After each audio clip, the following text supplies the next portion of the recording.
What up? It's Guy Torry in the place to be. Got kicked out your mama's university, and you can catch me on the Lionel B show. I'm telling you, it's gonna be off the chain. We talking about everything. I mean, everything. We gonna chit chat, chew the fat, talk about this and that. So keep it locked in. Right there. Don't go nowhere. No. Don't scroll. Stay right there. Stay locked in. I see you. Guy Torry, y'all. She was my half sister. So I cut her ass in half. All right, man. Thank y'all for tuning in, man, with the Lionel B Show. Today we have a very special guest in the building. The man that needs no introduction, but we'll give him an introduction anyway. My man's Guy Torry. Guy, what's good? What's up, man? Guy Torry in the place to be. Got kicked out your mama's university. All right. I'm in a gated community, man. Look at me. I'm big time. I'm in a gated community. Security codes and you know, fast and furious cars parked out front. Man. Exclusive, man. The first guest, you know, my first in-person Wow. interview, man. So you already know I had to do it real big, man, with my guy, Guy Torry. So, bro, let's talk a little bit about, you know what I'm saying, your history, man, things No, that... let's talk about how I got here. Like, Okay, let's as far talk about as that. like what you told me when we talked about my comedy show. Yes, man, yes. That's funny. So this is actually our second time meeting. Right. You know what I'm saying? I met you way back in the day, man. I think it was probably about 7 years ago. Wow. I believe, man. I was in a crazy manipulative relationship. And when y'all in a relationship, man, with a woman and you need something from that woman and you ain't financially stable, it's not necessarily gonna work out, man. They gonna kind of try to. Even when you financially stable, sometimes it don't Oh work yeah, out. yeah. You got a point there. Even worse though, when you need that lady and you ain't got nowhere else to go. You ain't got a pot to piss in. So, Oh man, yeah. I ended up going to Guy's comedy show, y'all, and Tampa Improv. Tampa Improv. Now the Funny Bone. Yeah, with Funny Bone, we done moved on up, man. So, a lateral move. It in was a lateral. relationship, and we had front row seats, man. And Guy, you know what I'm saying, he kind of did his act, or worked me into the act, man. So I was, man, I had all this attention. I almost had an anxiety attack. I had the whole audience yelling my name. I did, man. It was sold out that night too. But you know what? On the 3 tiers. And... But you set me up to this level here to now where, you know, I can kind of handle the attention a little bit better. So you said you got bit. That was the first time you had like what, 300, 400 people yelling your name at the same time? Because I was usually like mainly a low key person, man. Right. And I think maybe Look at you now. a year after that, I started Pop that collar. Look at him now. Pop that collar. Yes. Holla. So then cool, man. That's cool, man. That you know, that story it tickled me, man, because that's a bit that I do every once in a while in my act, and people love that bit. I won't give it away because I'll probably be doing it again. I thought I was the original, bro. So that Yeah, wasn't- man, that you wasn't were. special? You were the very first one. Okay. That made me feel a little better, bro. But yeah, it's just amazing, man, how a few years can change and how you can just be inspired by different things, Look man. at God. I would have never saw myself in this position here, man. But God gave it to me, like you said. Look and at God. We running with it. Yes, sir. When he give you an assignment, man, you got to recognize it as an assignment. Right. And then when you get that assignment, bro, you won't fail if you do your part. Right. If you put in the work, and which is what you're doing, you put in, because he gonna plant the seed, right? Mm-hmm. And then it's your job to recognize that this is an assignment, and then you gotta go full speed ahead, and it's not gonna fail. It's not. Then he gonna come back in on the other end once he sees you doing your part, and that's for anybody that's doing anything. It's like when that seed is planted and it's a positive seed. Now, I ain't talking about out here robbing banks and carjacking. Right. But if you're doing something positive, as long as you put that work in, yo, it's not going to fail. Period. And you know what's funny, man? Before I got to YouTube, I was almost to that point, man, of robbing banks. I was a single dad. You know what I'm saying? It was my son, 13 years serious? old. Yeah, we was in the car, man. I mean, made talking it about on robbing YouTube. banks. Well, probably not a bank. Maybe a couple dudes. A couple you know old what I'm saying? ladies with yeah, Persian? man. You know, I had You all. I had was going to use a gun or just a headbutt? Oh no, I had an AK-47 in my trunk. Are you serious? That's all I had to my name. I ain't had no money, but I had an AK-47. I think if you headbutt somebody, I probably could. I got a big ass head. it's huge. Bam. Bam. That was, you know, they can't give you a gun charge for headbutt. Nah, they can't. Yeah, man. just assault. Assault. Yeah, assault. But yeah, man. So it was kind of to that point to where, you know, I either had to make a decision, like either do the wrong thing or wait on God, trust God. So boom, there you chose go. to trust God and be here for my kids, man. So grateful for That's that. dope, bro. man. That's dope, man. Made that turnaround, homie. Yes, sir. Yes, sir.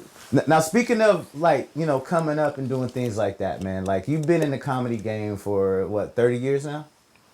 32. 32 years. Yeah, man. Okay. 32 years, 1992. You like a young guy, man. That's Hey, man, rub breast milk on your face, man. Breast milk on your face where I'ma get that from, and bro? tequila, man. Breast milk. Just squeeze it all on your face and rub it in, and there you Okay. go. Yeah, and you look And as pretty as me. drink the tequila or put the tequila inside the serum. No, you gotta drink that. Oh, Yeah, okay, Yeah, okay, yeah. You don't okay. drink the breast milk. It doesn't taste good at this age. Right. Okay. Yeah, Okay. Yeah, you just gotta rub it on your face like it's Now, moisturized. in the beginning, like initially, your brother brought you into the comedy Joe game. Torry, yep, Big Bro Joe. Okay. Was it hard to kind of step outside of his shadow, being that you was a younger bro? Absolutely, man, because, and funny, one of my first shows I did on the road, man, was in Bermuda. I was doing comedy 8 months, and I was opening for D.L. Hughley. And we just took up a conversation about stand-up, and he was saying how hard it was for me because, for a person who doesn't have an older sibling or a sibling or a parent in the industry, you know what I'm saying, there's no expectations. Right? Right? Imagine me and Michael Jordan's son, like Bronny James going through it right now. They're comparing him to his dad, who's, a legend, right? So with me, it was so weird because I had an older brother who's already successful for Def Jam, Poetic Justice at the time, and Sprung. He had those movies and those shows already going. So now, and I look like him on crack because he's swole. So I had to kind of find my own lane. I had to kind of I had an expectation level of people because now they're like, oh, well, his brother's funny, his brother can act. Well, let's see what little bro can do. Well, he's just doing it because his big bro doing it. Let's see if he got talent. So now you gotta prove yourself. You gotta work twice as hard, right? But then at the same time, you gotta find your thing that makes you, not Joe. Because I was mimicking Joe and Martin when I first started doing stand-up, And then you gotta find your own voice in there. And you gotta find your it. I tell everybody, whatever you're doing, I don't care if you're an inventor, if you're a gardener, if you're an artist, find your it. Your it is what's gonna make you stand out from everybody else. That's your thing, your it, your signature. What's that thing that makes you stand out from everybody? You got the shades, you got the big head. That's your it. You kind of Kanye. But anyway, you gotta find your it, man. And so it was definitely hard. And that's one of the things that Tupac used to always tell me, because I met Tupac because he did Poetic Justice with my brother. Right. And we met, and every time Tupac would see, like, man, fuck Joe, man, create your own lane, man, be yourself. He come to my shows and things like that. But he always was in my ear telling me to make sure I find my own identity. Gotcha. Now, what was that experience like, losing Tupac and also that friendship, man? I'll never forget where I was, man. I was on the corner of Sepulveda and Pico.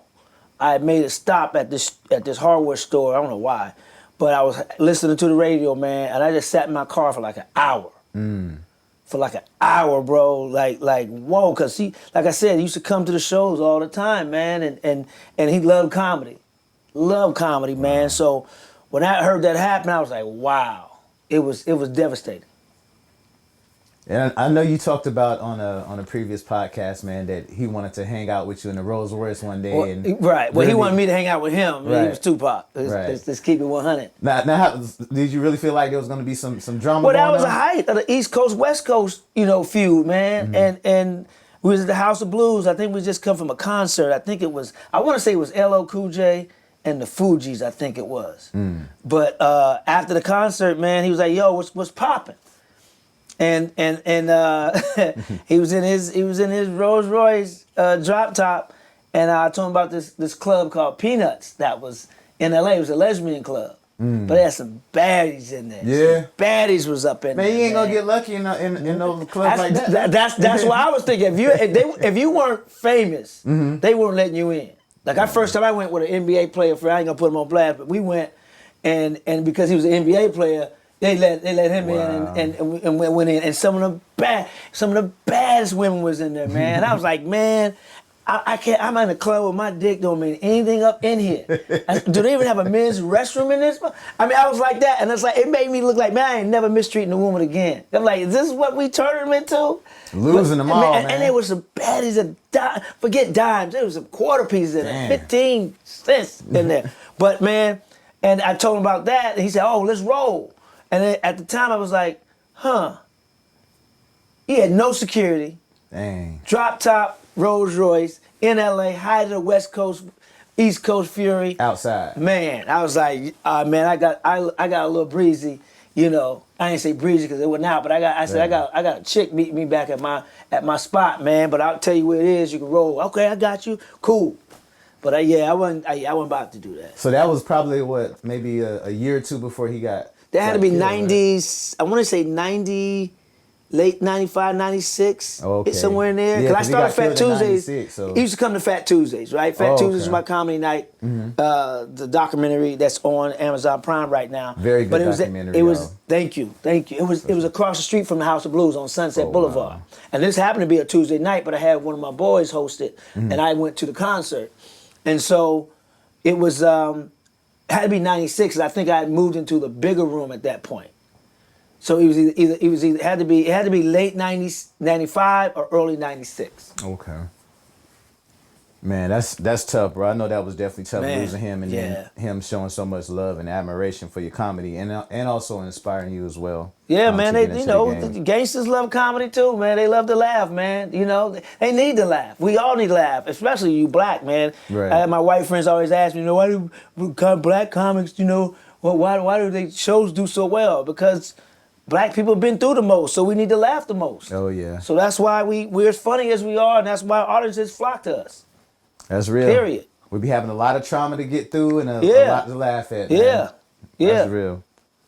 Now let's talk a little bit about, with you having kind of like a similar type situation because, your brother's a comedian, you're a comedian, and you got Chris Rock and you got Tony Rock. And don't forget Jordan Rock, the other brother. Oh, see, I didn't know about Jordan. Yeah, Jordan Rock. Don't leave out Jordan Rock, man. My bad, Jordan. I gotta check you out. Now, Tony Rock recently came out and he was saying that Chris Rock kind of booted him off of a movie or kind of blocked him. Did you hear about? I saw that interview, man. And what'd you think of that when you saw that? I mean, I don't know. I mean, sometimes, man, older siblings can bump heads. Like me and my brother bump heads. Yeah. And it really started bumping heads until I got into the industry. Right. And it's like, Joe has always been my, all my older siblings have always been my inspiration. Like, but I have 4 older siblings, man, and they always wanted to be them or do what they did because they were always my role models as well as my parents, man. So sometimes that sibling rivalry, goes deep, especially if you're in the same profession and you're trying to carve out your own lane. And I heard what Tony Rock said, that he was promised a movie role, and then they were shooting, and 2 months in, he's like, man, what happened? Right. I don't know, man. That situation can be tough, man. But, Joe was always trying to put me down with stuff when he was doing. I'll say that. But we bumped head on things that I was doing that I wanted him a part of and things like that. So we bumped head on some productions when it was like a joint thing, right? Or it was my thing. Right. But when it was his thing and he wanted me, we never really bumped heads. Gotcha. And he was always trying to put me down. That was one of his things he always wanted to do, was put, my little sister, who's probably the most talented out of all of us, Malaka, he'd been wanting to put her down for a while too. So it's weird when it comes to siblings. And you don't know what goes on in that household growing up. Right. You know what I'm saying? And sometimes big brothers always want to son you. Yeah. They forget. I'm 56. Well, I'll be 56 in a month. Years old, and Joe still try to son me. Yeah, like you still little like, bro. like I'm 6 instead of 56. Yo, we're trying to son me. Right. Just treat me as a man. Period. Absolutely. My other brother Ramon, he doesn't do that. He's older than Joe. He doesn't do it to anyone. But I think when maybe because you and Joe are closer in age, is that possible? Yeah, but closer in age. Actually, no, he's closer in age with my other brother. Oh. Yeah, than he is with me. But Joe and I favor a lot, you know. And we, some similarities but differences too. So yeah, that whole situation, I love the Rocks, man.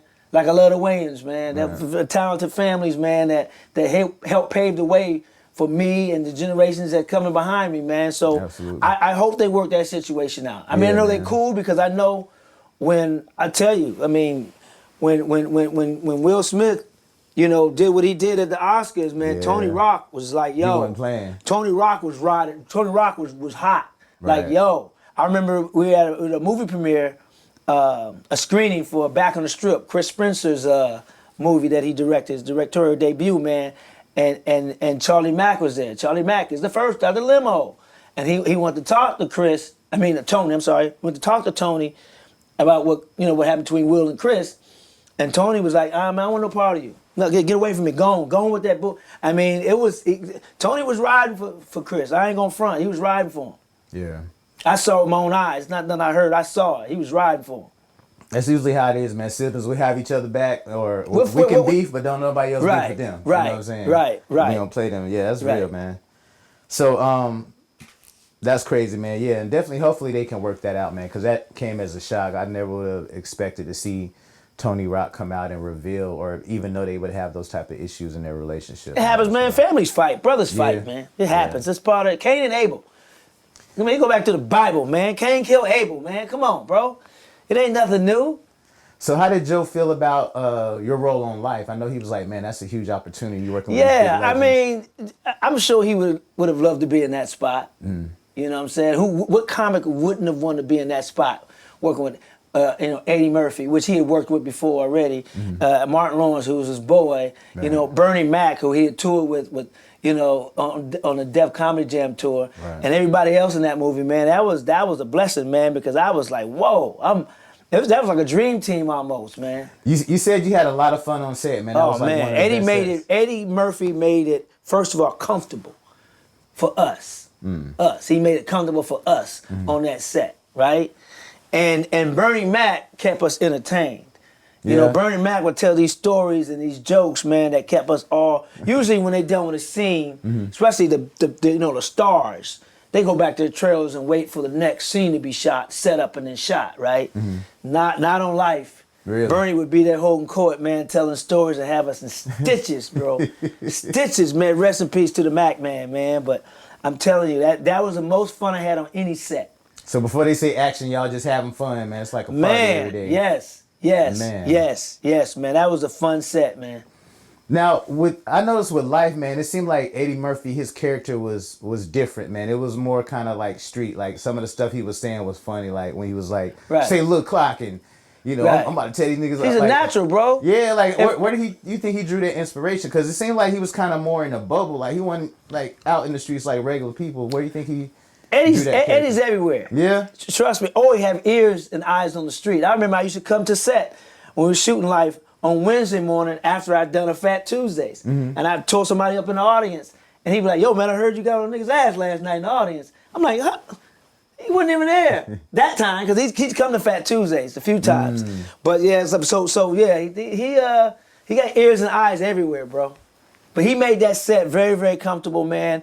And I say this in every podcast, because everybody don't watch every podcast, but Eddie Murphy set the tone from day one. He told the director, let us go. Let us do. Let us be free. And let us, ad-lib and do what we want. And the thing about it is he trusted us, because he knew we had some trained actors or some people who going to respect the craft, because this was a period piece, remind you. Right. So if you ad-libbing, you better ad-lib in the lingo that was used back then. Can't ad-lib, stuff that's current and it wasn't around back then. So for him to trust us like that, right, and give us the green light, man, it just makes you even want to go harder. Pause. No. Was it difficult for you, like, talking in that lingo from that period? No, because I studied it. I became the character.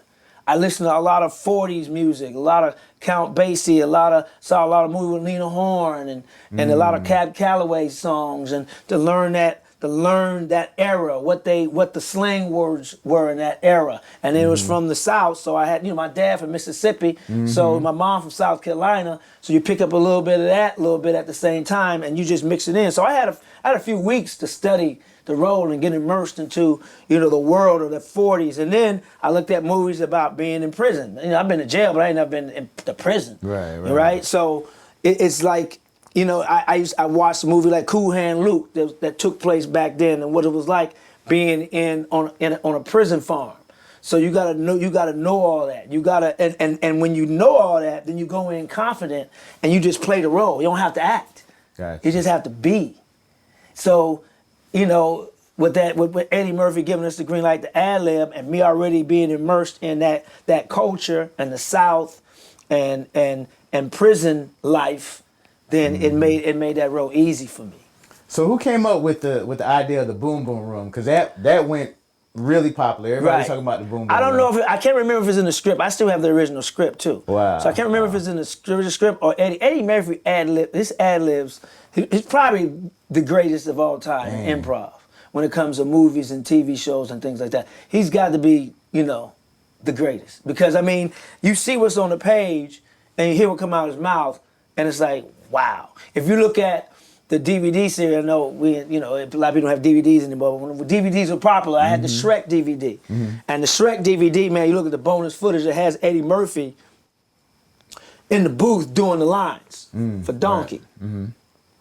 And it's the way he says words, the color and the tone that he says words. Like it's like basketball, man. It's like you take a basketball and put it in my hands, it ain't shit. You take that same basketball and put it in Michael Jordan's hand or Kobe's hands or Shaq's hands or LeBron's hands, it's legendary GOAT status. Right.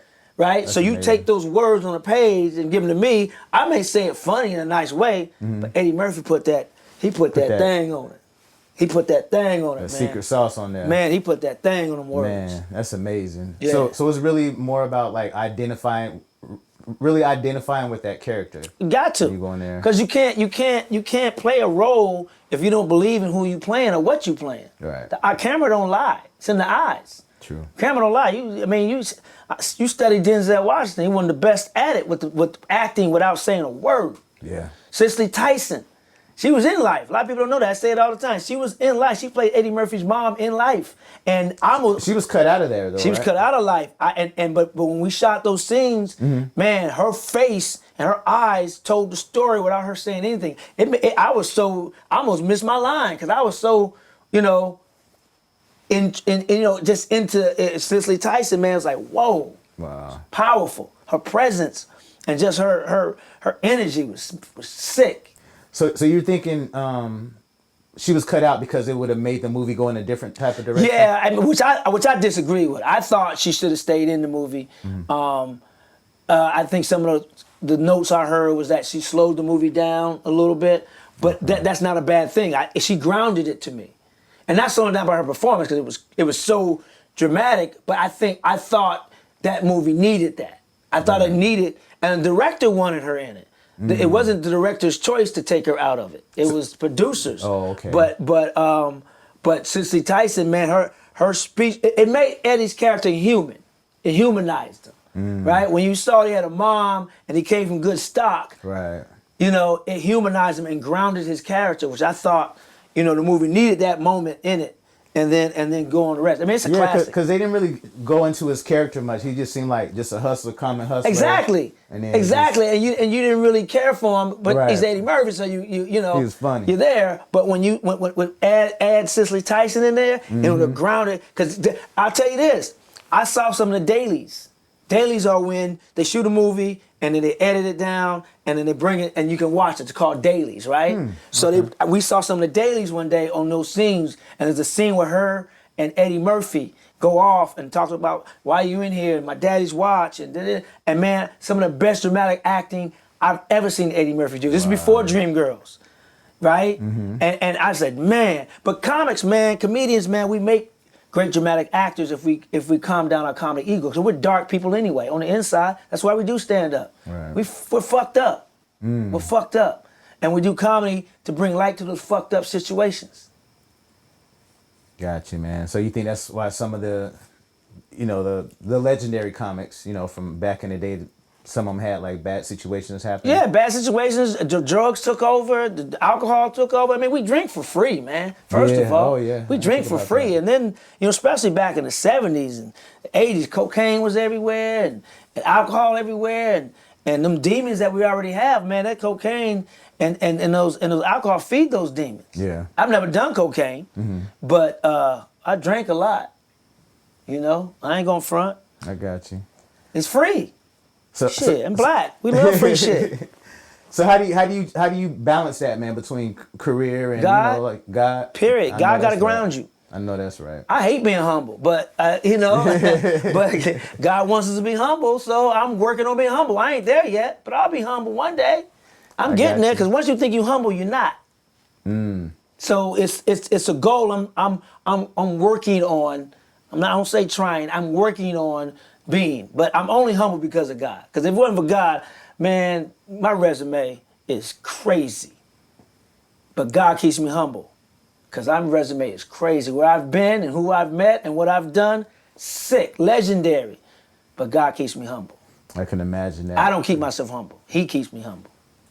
And that's good, man. Like you said, having that balance, man, and also God bro. being present, man. He will humble you also in ways Oh, yeah. as well. Yeah. We all got a taste of it. You got a taste of it. Yeah, man. Absolutely. And don't forget that taste. Right. Right? I Right. say this all the time, man. And you got to remember the stuff he brought us out of. Big fact. We treat God like he ain't got receipts. Right. We treat God like a black man on rodeo with Louis Vuitton bag. Did you pay for those? You got a receipt? We treat God like he ain't never brought us through anything. That's real. And we get mad at him for stuff that we ask for and we don't get. He protecting you. Right. Or sometimes he'll give it to you, but not in the way that you expect. Right, or not when you expect it. Yeah, absolutely. Yeah. Absolutely. Yeah. So that kind of inspires me for this next question, man. How dark is Hollywood? I mean, look, Hollywood gets a bad rap by being dark. Okay. And there's some dark sides. It's good and bad to everything. Right? But there's a lot of good going on in Hollywood too. But yeah, there are some dark secrets and some secret societies and cliques and things like that. Absolutely, that's in almost any industry you're gonna find that. But in the entertainment industry, you know, you got to realize, you know, it can be demonic, but it can be angelic too. So that's why free choice is important and free will. It's like you can choose which way you want to go. You know. Have you seen any demonic things or? You feel it. Really? You feel it. You feel it. You can just feel it. That's why you got to stay grounded. You got to keep that foundation. I believe in Christ. So whatever faith you believe in, you got to have some type of foundation. Jesus works for me, so I can't speak for anybody else. I know what works for me. Gotcha. Now, some of the, I'm not going to name them, but some of the comedians you've known it seemed like they kind of had demonic interactions that kind of made them. Well, everybody does, though. afraid. I mean, you got to recognize it as that. Right. But you're going to say, let me let you finish your question. What do you think their experiences were? Like some of the ones that seen it and kind of stepped away from comedy for a while and was like, yo, this is some wild stuff. Maybe it shook them. Maybe they saw something or offered something that they weren't ready to bow down to. They weren't ready to sell their soul for. Or their whole. Because that's you're either going to sell your soul or your whole or control. The soul of the whole. I say it all the time. Either some people sell their soul, some people sell their whole, some people do both. Or sometimes you're going to give up something. And I'd rather give up a little bit of control. And as a comedian, as a control freak, you're going to give up a little bit of control because somebody's going to sign your check. I don't care how much money you make. Somebody's signing your check. Somebody paying you. Right. So just don't, choose what you want to give up. You got to give it a little bit of control. You ain't gonna run things and think that you're bigger than the game. You ain't gonna never be bigger than Hollywood. But God is bigger than Hollywood. Big time. That's the only person bigger than Hollywood. Now, speaking of control, you did come out about working on The Animal with Rob Schneider. Yeah. And he wanted all the control. Yeah. What's your relationship like now? Are y'all... I don't know. I don't fuck with Rob Schneider. I got you. He knows it. He left a note in the comedy club to me apologizing, but he was just, I felt the experience on the movie opposite of Eddie Murphy. Complete opposite of Eddie Murphy. Where Eddie Murphy's like, go, you have the green light, I trust you. Rob Schneider was micromanaging. And it's like, yo, let me be me. Otherwise, give it to an actor who just act. Right. You hired me for a reason to bring me to it. So it was a very uncomfortable shoot. I'm grateful for the opportunity, thanks to Adam Sandler. I'm grateful for the opportunity, but it wasn't a pleasant experience. Right. And some people are like that. Some people, and I think Rob's talented, right? So there's no reason to want to hold somebody down. You're supposed to lift somebody up. But I think maybe, in my humble opinion, when he did Deuce Bigalow with Eddie Griffin stole that movie. He did. And he stole it. He did. And I think that's what made him kind of try to hold me down a little bit on that. And I was still kind of new in the game, so I was being respectful. So Animal was after Deuce Bigalow, right? Yes. Okay. Yeah, so I think he was trying to control, and that's what happens to us.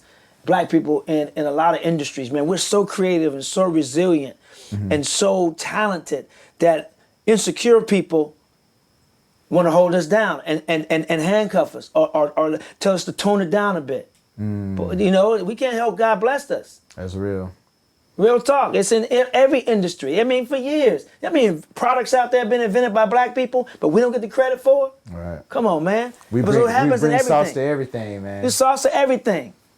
If only we can learn to work together a lot more, man. But that was by design too for us not to work together. Yeah. That was also a plan put in place to keep us from banding together. Mm-hmm. Even with Tulsa, Oklahoma, Black Wall Street. Man, Come on, man. I was just thinking. As soon as you said that, I started thinking about Tulsa, man. So it's like we're you know, it's jealousy. And be honest with you, but God gave everybody gifts. Just trust in your gift, and don't hate on somebody else, no matter what ethnicity, whatever, you know, gender they are, whatever, a pronoun, whatever you want to call yourself, whatever. Just let them be them. Be free. Be yourself. Be free, and trust in what God gave you, and not try to hold somebody else down. Period. There's room for everybody to eat, man. Everybody. It's enough for everybody. For real. Now, what are you thinking about Diddy, man? Diddy being locked away, all these allegations coming out. Do you feel like it's a witch hunt, or do you feel like he could be guilty? Well, I mean, I don't know if all of it is true, but where there's smoke, there's fire, right? Gotcha. And he's probably guilty of some of it, right? Maybe not all of it, you know. So I've never been to a freak off. Never I was been just to a gonna Diddy say, party. when was the last freak off you went Never, to? you know, I always wanted to go to a Diddy party though. I mean, in the late '90s, 2000s, man, my career was rising, and man, you know.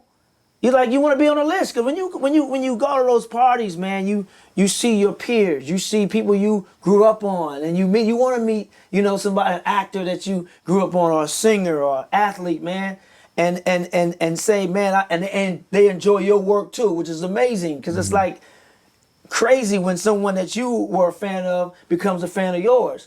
And you see those things. I was never invited to I don't think I was cool enough. I damn sure had the credits. I damn sure had the resume to be there, but I was never invited, right? And then you hear about the baddies that was up in there, the women that was up in there. You heard about, you know, you network up in there with, you know, producer or director or a writer or another actor, and it was just you know, networking, you know, going on. Now what went on after hours, you know, what went on after hours, but I'd never been to a part, but I always wanted to be there. I was like, Lord, please let me just be invited to this stuff. But then flip to 2024, thank God for the prayers he didn't answer. Well, I'm pretty sure you could have made some phone calls and been like, hey, man. I could have, but I ain't that guy. And my friends get mad at me. You don't use your celebrity right. Celebrity is a word to me that's like, really? It's like, come on, I'm me. I'm me. So the celebrity thing is great, you know, but it is what it is. I'm just me. I mean, I don't like asking anybody for anything, and that's a flaw, because sometimes God put people in your circle for you to do just that, right? But I'm just that guy that's like, man, you know, if it's gonna happen, it's gonna happen. Let me put my work in, and let them see my work, and if they invite me, cool. If they don't, you know, cool. But I've never been invited, no. Now, to a lot of them parties. Now, do you oftentimes forget that you're a celebrity when you're out and about? And I don't. be like, see, man, that celebrity and fame are words that. Well, a well-known person, if you don't want to say that. Public figure, entertainer. Yeah, man, because you know the word celebrity really means to celebrate someone. And to me, in my eyes, those are teachers and doctors and people trying to find a cure for cancer and AIDS and all these other diseases out there. Those are people we celebrate, right? Those are the people we should be celebrating. You saw during the pandemic, right? Who were the real celebrities? Right? The workers. You know, the people who was doing the essential workers. Those were the celebrities. Those are real celebrities. You know, so, you know, it's I forget I'm an entertainer sometimes. You know, I'm just me, and then I have to get reminded sometimes. And, you know, fame is fleeting. You know, stars fall. We see it every day. So I'm an entertainer. Whatever label you want to attach to me, cool. But I know I'm a servant first, and I'm an entertainer second. But another thing, they always say that sometimes, well, a lot of times, fame lasts longer than the money. So even if some people Yeah. aren't as rich. Like Oh, the yeah. fame will stay there. I got a forever. bit about that, about basically about that. I can't tell it on here, Uh-oh. but yeah, yeah. The fame does, you know, and it can work, but I'd rather say my body will work, but Gotcha. outlast the money. Gotcha. That's dope. My body of work, and I have a pretty incredible body of work, and it's still building, from acting, on TV, film, to radio, to stand up, of course, to writing as a writer, and as a filmmaker producer with Fat Tuesday. So you got to do everything, man, because you can't be a one-trick pony. Right. You know, Hollywood is I treat it like a old, those of you remember Beach Nut gum. It should be this gum that come with 3 different flavors, 4 different flavors, right? And that's what you got to do in the business, man. You got to have more than one flavor, because once they get tired of one, they're gonna spit you out and you'll end up under the table or somebody's shoe. So you got boom, I got grape, bam, I got banana, bam. Well, that's a bad banana. I got strawberry. A lot of bananas in Hollywood. A lot of rotten bananas in Hollywood. Now, out of all the projects that you've done, which one is the one that you get recognized the most for? It's funny. It depends on the circle. It depends like on where you at, dramatically, right? American History X. Right. There's not a week that goes by that someone doesn't mention American History X. Right. Some generations is tripping, hitting a different girl every night, and I'm always surprised when people say that. Man, you're my favorite movie. I'm thinking you're gonna say Life, American History X. Tripping. I was like, oh, okay. But then it's Life as well. You know, people do the laugh. You know, so it's. One time I got Pearl Harbor, like a young guy. Oh man, you're my favorite movie. What? Pearl Harbor, dope. Like Pearl Harbor. That's your one. That's dope. So it depends on people's taste.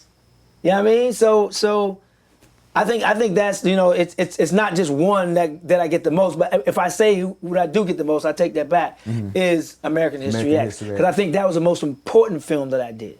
Gotcha. Yeah. Other than Fat Tuesday. That was a real controversial movie. Yeah, man. it was. It was moving, and I definitely liked the message. It was hard to stomach, of course. Like, of course, that's why in there. It wasn't released so broadly in the theaters at that time, because there were some showings where fights broke out in theaters and things like that. So it's a very, very heavy subject. And I've run to every walks of life that studied that movie. I've run to film students who said that was their thesis. Wow. I ran into Lakers who said Phil Jackson used that film in game study, in film study. Crazy. I was at the Funny Bone. I think I was in Dayton, Ohio, and after the show, this white dude came up to me and was crying. And he was like, man, that movie changed my life. He said, I was a skinhead, bro. Wow. And he said, your words in that movie made me feel how dumb I was, how stupid I was. And he's crying, and I got a little emotional. We standing there hugging like Tevin Campbell and Clay Aiken. They had a moment. Yeah, we had a moment, man. Damn. That's deep, man. Yeah, so that movie, and a lot of law enforcement use it, they tell me, as teaching tools. Wow. To teach young cadets or things like that. So that movie was very, very, very powerful. Shout out to Tony Kaye, who directed it, man. Dope movie, man. If y'all who put me in it because of Fat Tuesdays. Y'all youngsters, man, if y'all haven't seen American History X, definitely make sure y'all check out that movie. It's very powerful, very deep. You see my old teeth. Yeah. Before I got my teeth fixed. Oh, yeah, I remember that, man. How old were you in that movie? About, what, 20s? Well, we shot it in 97. So whatever age I was in 97. I gotta pull up Google and see. 97. I just finished shooting a pilot for the sitcom I was on called Good News. Okay. I shot a pilot for UPN called Good News. We wrapped at 2 a.m. Had to be on the set of American History X at 6 a.m. Dang. So I was shooting all day, and I just had a chance to go home, take like an hour nap, wash my balls, and go to the set of American History X. That grind. That's a grind, bro. You gotta grind, bro. That's how you stay relevant. That's how you appreciate what you have. When it's given to you, you don't appreciate it much. When you grind for it, you know that struggle. That's like kids, like my son just moving out, man. Like when he was here, he ain't appreciate nothing. Now he got his own spot. And he's like, damn, Dad, I ain't know how full y'all pantry was. Yeah. So he understand the grind, man. So he's having to be responsible. Yeah, now. there you go. Yeah, man. We did it. You did the same thing when you go to your parents. We all do it. It's a growing process, man. Absolutely. Life. It's called life. Life be lifing. Right.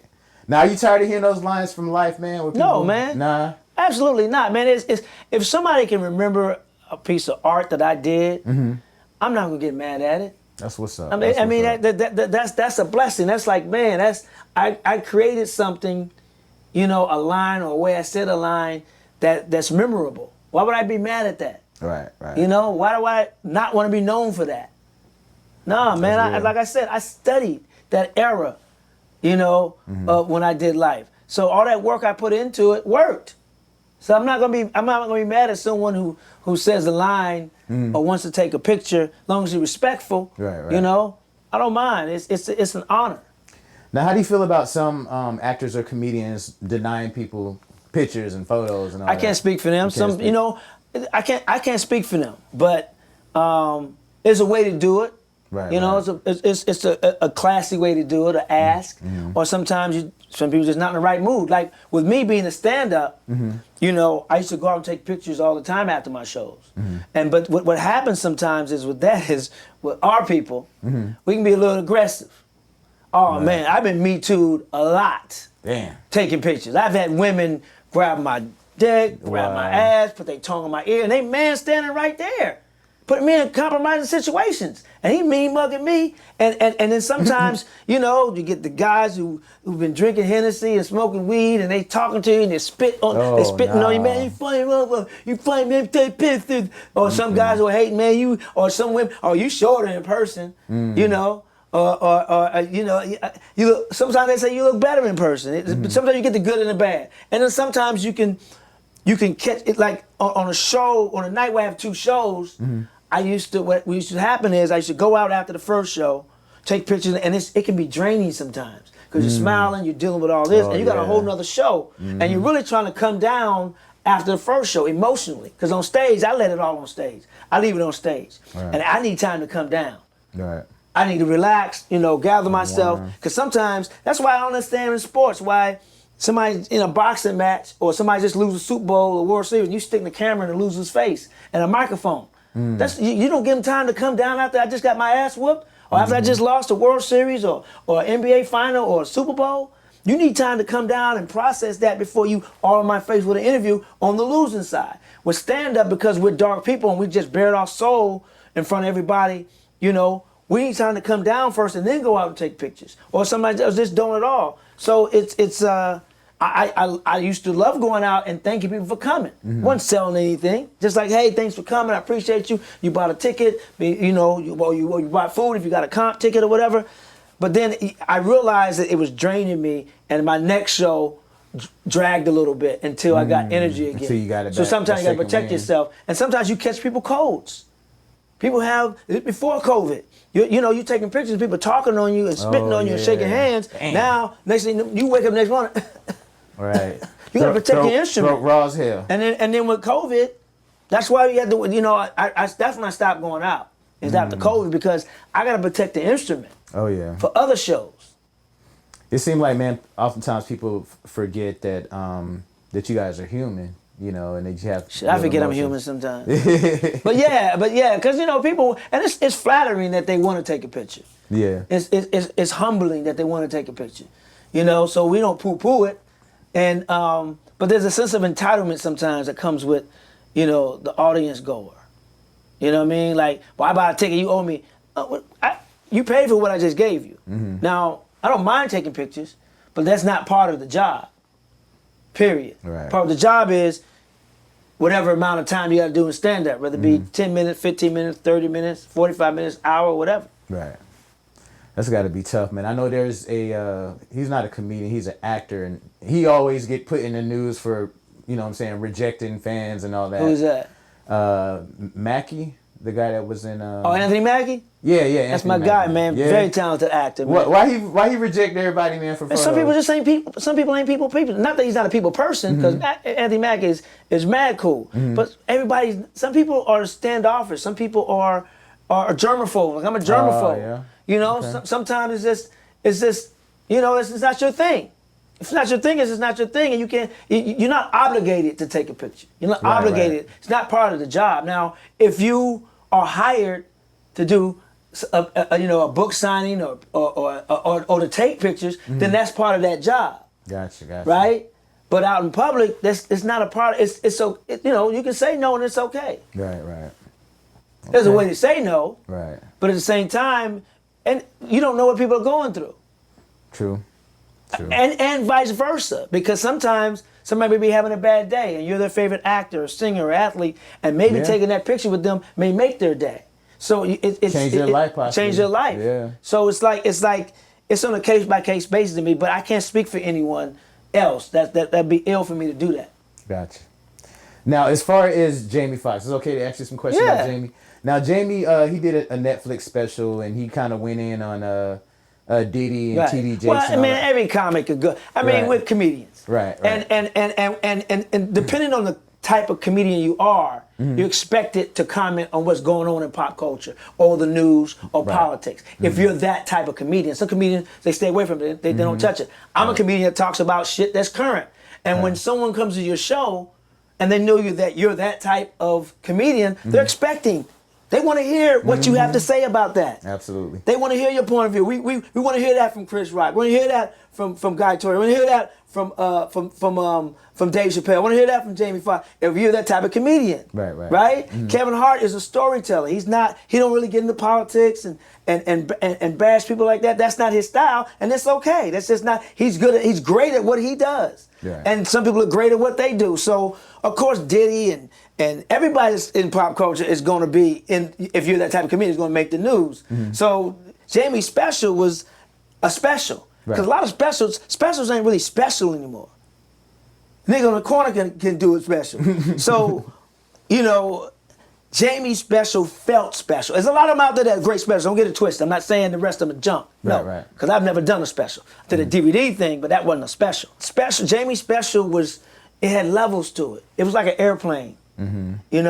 It's an airplane start off slow, and then it rises, and then when it gets to the top, and it hit its destination. It made you laugh, it made you cry, it made you think, it inspired you, and that's what a lot of specials do. And this one did this. It did it. So he talked about Diddy, of course, because Jamie's that guy. Jamie's that guy that's a comedian that that played the dozens. Any comedian that grew up playing the dozens, mama jokes, Jonan, whatever you want to call it, whatever region you're in, is going to talk about pop culture, and Diddy's not off limits. I'm not off limits. Jay-Z's not off limits. They're not off limits to get talked about. We're all Obama. Man, I talk about my mama's cooch. You think anybody else is safe? I got Jesus jokes. You think you safe? Please. So you get about the Jamie and Diddy. Well, not specifically Diddy, but the most shocking part is on the unedited version. He talked about TD Jakes being the power bottom. Right. Would you say something like that? That was in my act when it happened. Yeah. Damn. Absolutely. So you feel like TD Jakes ain't safe? Come on, because he give the word, he ain't the word. He delivers the word. No disrespect to TD Jakes and pastors, but so many people worship their pastors and not the word. They are the messengers. They're not the message. That's the word. So right there. it's like, and thank you for you faith leaders out there that are teaching us the word and bringing us into the kingdom. But you ain't God. You just delivering His word. So I mean, somebody said, I had a joke with Kirk Franklin one time because it was when he came out and said he was addicted to porn years ago, right? Oh, yeah. He came out, was doing radio in St. Louis at the time, and he said, I was delivered from porn. So I asked him a question. It's like, well, if you slip up tonight and watch, you porn again. You porn again. And then people are like, man, you can't talk to Kirk Franklin like that. Why can't I? He a man like I am. He does great gospel music, but he ain't off limits. So he tried to call me short one day. Come on, Kurt. I'm taller than you. If you stand on a stack of King James and NIV Bibles, I'm still taller than your little ass. That's like Plies, man. Plies is real short, man. The dude, and I'm short. Plies not this tall. Right. Plies is intelligent, though. He is. Plies is very, very smart. He's very smart. Very, very smart. People estimate the gold teeth for throwing people off, but you got to listen. It's like Cat Williams. People thought Cat Williams was crazy. Yeah. Cat's a genius. Cat's IQ is 160. Yeah. He's Mensa. So all these years, people thought, the little leprechaun look a do, the pimp look a do. Very smart. He's very smart. Yeah, Plies actually went to college and everything, man. Yeah. Like he speaks very well. Like of course with his persona, Yeah, his image, but he's playing. shit. He's him, but he's also hyping up the character that he's playing. Right. But it's still him because what comes out is, you know. Yeah, man. Yeah, it ain't about how you pronounce words. It's about who you is, man. Right. A lot of people be getting me twisted because I speak right, but I know you ain't gonna play with me in person. But you just did say it ain't about who you is. So well, it's who you are. But I caught that. Okay, my bad. I talk proper English. You don't know who he is. That's my little Florida twin, you know. It's all good. It's all good. Still a Florida boy, man. It's all good. So, last question, man. As far as with Jay-Z, did you hear any of the allegations against him? I heard all the allegations. And are you surprised about it? Yeah, because I never met Jay-Z. He's been to Fat Tuesdays. Oh, but wow. I was on stage and he was in the audience. Oh, okay. Puffy I met a couple of times. Mm-hmm. The thing about it is, we're going to joke about it, right? Mm-hmm. Doesn't mean that we support either way. Right. But we're going to joke about it. Mm-hmm. What I hate is that it seems like these black billionaires are being taken down. I don't know if it's a conspiracy or not, but it's also weird that a lot of our black billionaires are being targeted. Not that I'm saying that they're totally innocent, because there's some white billionaires and Asian billionaires and Jewish billionaires and Indian billionaires who've done things. None of us are perfect anyway. So they may have done some things the same things or accused of things, but you don't see them put out there like that. Right. The Me Too movement brought out a few of them, like Weinstein and then Epstein, But the thing about it is I just hate that, our black men and women who reach a certain level and we're proud of because they made it out of, circumstances that weren't positive and turned it into wealth and employing a lot of people. And it seems like, damn, to get here, you got to go here? Or they say you go here? Mm-hmm. But why is that? So it's like, man, you can't discount the work that they did to get there. Right. And not saying I ain't seen none of it.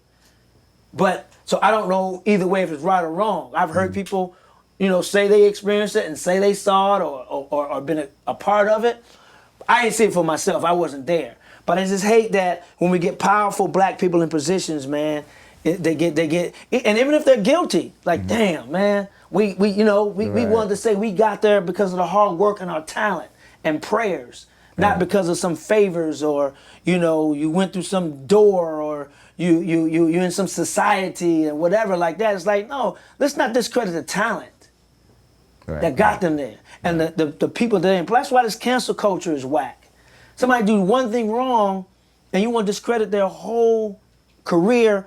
But what about the people they support, the charity they support, that they've given to? Not that they shouldn't be reprimanded or jailed for what they ever done if they broke the law or if they had some moral. But to just erase everything that they did because of none of us are perfect.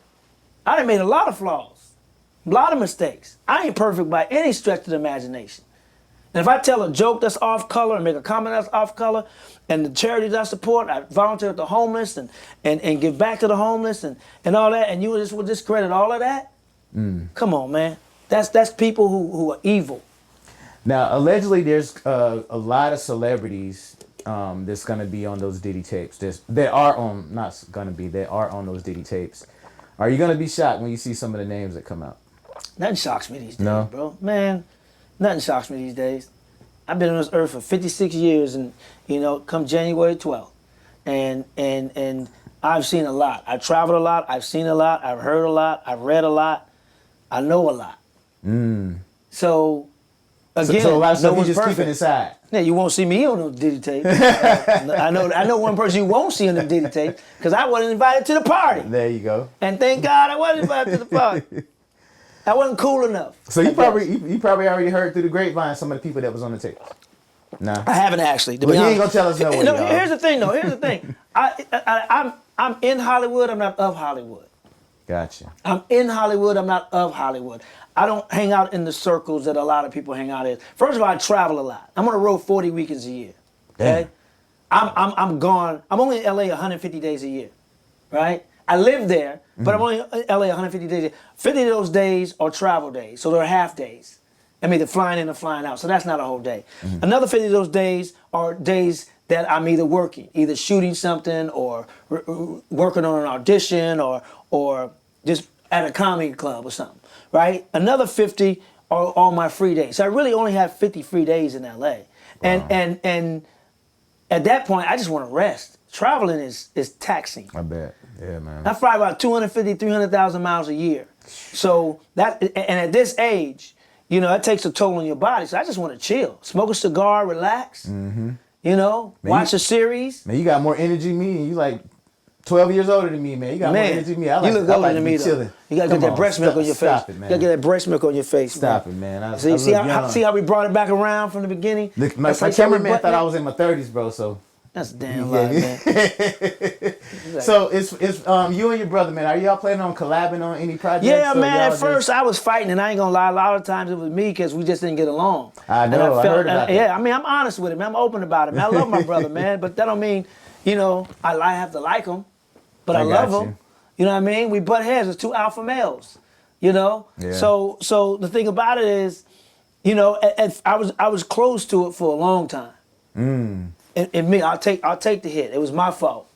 Joe always wanted to work together, but the working conditions gotta be even playing field. Yeah, you older, man, but let's compare resumes. And we was probably blaming Joe, man. It was you the whole time. It was no, hold up now. Let's clean that shit up, right? So it was Joe, but it's how I reacted to the things I didn't like about Joe. Oh, okay. You know what I mean? I could have been a bigger person, which I was for years, and I just got tired. And so now it's just like, man, we left a lot of money on the table. And I'll take the blame for it because I could have separated business and personal. Because I'm normally able to do most of the time, but when it's blood and personal, it's a little different than just somebody that you don't fuck with and you got to work together again. You know what I mean? Right. So, yeah, I mean, I'm a Fallout guy. I'm very sensitive. Most comics are, they won't tell you that. I'm a little bit narcissistic, but I'm self-aware of my narcissism and my flaws. So, you know, balance is key to everything. Right. You know, so, you know, there's some projects that me and Joe are gonna do together. I'm open to it now. That's dope, man. Yeah. Yeah, we look forward to seeing that, man, to see y'all collaborating on some projects. Joe gotta behave, though. Joe gotta act right. I think y'all will kill it, man. Y'all. I know we'll kill it. There ain't no think about it. I know we're gonna kill it. Okay. I mean, you look at. I mean, it's a father-son relationship, but you look at the acting between Papa's House with Damon Wayans and Damon Wayans Jr. That chemistry is sick. That chemistry is that father-son chemistry is like is sick. I can't wait to see Denzel and John David in some scenes together. I didn't even know that was his son until I saw the name and I heard the story. I was like, damn. No, I knew it was his son because when he played college football, he got signed by the Rams. He didn't get drafted, but he got signed by the Rams, right? And when they were still in St. Louis, and I went to a Ram game and Denzel was there. I was like, "What the hell are you doing here?" And he was like, "Oh, John David is." I didn't know the Rams had signed him as an undrafted free agent. Wow. He was like, I was like, "Oh, I didn't know he was on the team." It was the first preseason game. Dang. Back in the day. They were playing the Texans, I believe. So he played football for real. So that Ballers was like real. Like, he played HBCU. Dang, okay. Yeah, he played. He was a baller. My brother used to cover the games for BET. Really? Yeah, my brother used to cover those games. Okay. Yeah. All right, my man. So, man, good luck at your comedy. Good luck. I don't believe in luck, bro. You got tonight and tomorrow, I put too much hard work in for luck. Oh, hey. What do they say? Break a leg? I ain't gonna break a leg either. I'm gonna break their faces with laughter. Break their faces. I'm gonna make them laugh. They pee down their leg. So what y'all say before y'all go on stage? Y'all don't say nothing. I say a prayer, and I prayer. Sometimes take a shot, and boom. That's what's up. I say good spirit, then I follow with a bad spirit, and then I go on stage and let them fight it out. Now, do you have any social media, man? People can. Yeah, man. Social media at Guy Torry, GUYTORRY. That's on Twitter and on Instagram. On TikTok is Guy Torry Live. On Facebook is Guy Torry Live. My websites are banging though. Okay. I got like 5 websites because I'm narcissistic. 5 websites? Yeah, 5. Because one website can't hold my career. Man. What God has blessed me with. So it's GuyTorry.com. There's GuyTorry.me. There's GuyTorryLive.com, which is my stand-up. There's MrGuyTorry.com, which is my entire life, from the birth to today. And then there's GT Fat Tuesdays, which is Fat Tuesdays is a brand by itself. So you got they are linked, so you can go to all of them. But study me. Don't Google me. Study me. That's what's up, bro. I appreciate you, man. All good, man. Let's go. All right, y'all, man. Y'all tune into another episode of the Lionel B Show podcast. Make sure y'all don't forget to like, comment, and subscribe on the videos. Share these videos. I'm going to keep y'all on the next Lionel B, and the B stands for big, bald head. Bam. Big ass head. Holla. That'll shoot this in panoramic because of the head, 70 millimeter because of that head. His head wouldn't fit on the normal. His head wouldn't fit on the normal camera lens, so he had to go get a cinema. That's all that brain power, man. Okay.